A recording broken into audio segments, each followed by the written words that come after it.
Good morning, everyone. We are continuing here in the Mesillas Yesharim, Perek Chaf 25, coming close and closer each and every day to the end of this magnificent sefer written by the Ramchal. And he writes over here how we're acquiring the trait of yira, of this fear of sin. And he says, "V'cheivan she'yizbar lo shebechol makom shehu." Once it becomes clear to a person that wherever they are, he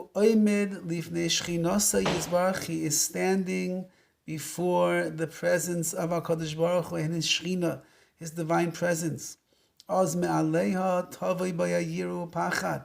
Automatically this fear, the awe, the trepidation should enter into the person. Lest he ends up making a mistake and he stumbles in his actions. And that itself will not be appropriate and befitting for the glory of HaKadosh Baruch Hu. You know that you're standing in front of the king.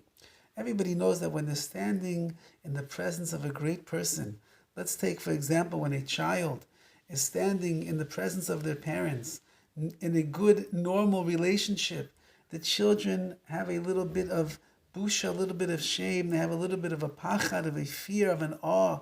They're not going to act in every single way that they normally would with their friends.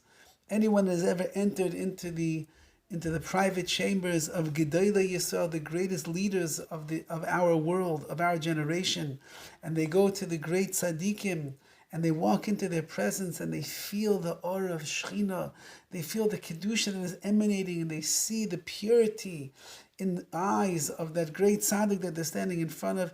Everybody knows there's a different feeling. There's a different way in which we behave, how we talk, how we come in humbled in front of such a person when we know that that person has all of the Torah on their fingertips and the weight of Klal Yisrael is on their shoulders. So too when a person recognizes that they're standing in the presence of the Ribbono Shel Olam, I would not behave or act in a way that is not commensurate with the kavod, the glory that I'm supposed to give. Well, that's what our sages teach us in Pirkei Avos. Da malamala mimcha, know what is above you. Ayin roya, there is an eye that sees, which means that HaKadosh Baruch Hu has X-ray vision. He has video cameras hooked up all over the world. He sees every little detail that you make in your life. Hashem sees it all. And there's an ear that hears every word that comes out of your mouth, every conversation that you have, every comment that escapes your lips that perhaps you should not have said, every word that comes out of one's mouth that is appropriate or inappropriate, everything. HaKadosh Baruch Hu hears it all. And on top of that, v'chol ma'asecha b'sefer nichtavim, everything that you do, it's written down in his book, which means he sees, he hears, and then he writes it all down. It will never be forgotten for all of posterity's sake.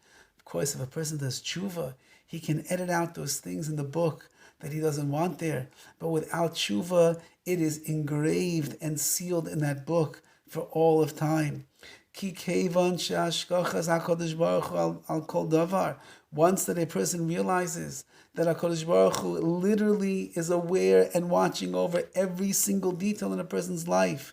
V'uraya kol, he sees everything. V'shomea kol, and he hears everything. V'adai shekol ha'maisim oisim roishem. Certainly we understand that every action that a person does makes a roishem, makes an impact. Ukulam nichtavim b'seferim l'schus or l'chayva. And everything that a person does is going to be written in HaKadosh Baruch Hu's book, whether for good or Rahman al-Islan, whether it's going to be l'chayva, for bad, used against the person.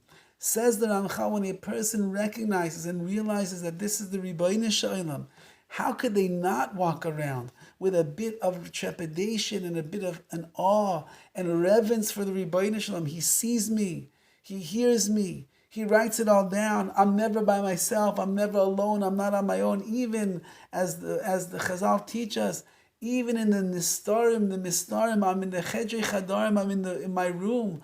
which I think that I'm all by myself. I can do anything. I can take out my phone and my unfiltered computer. I can watch anything. I can say anything. I can act in any way. Says HaKadosh Baruch Hu, is it possible that if I fill up the entire world with my glory, that there's a place anywhere in the world, one little corner, one winkel in the Welt, one little corner in the world that I'm not there? Chalila, says HaKadosh Baruch Hu, I'm everywhere. And once that a person realizes this, and they understand this, and they feel this, they start to live like this. And when you live like that, you're a person who will have a tremendous honor for the Ribbono Shel Olam, and we will guard ourselves to the best of our abilities from trampling and stumbling into the world of Chet. Have a wonderful, awe-inspiring day.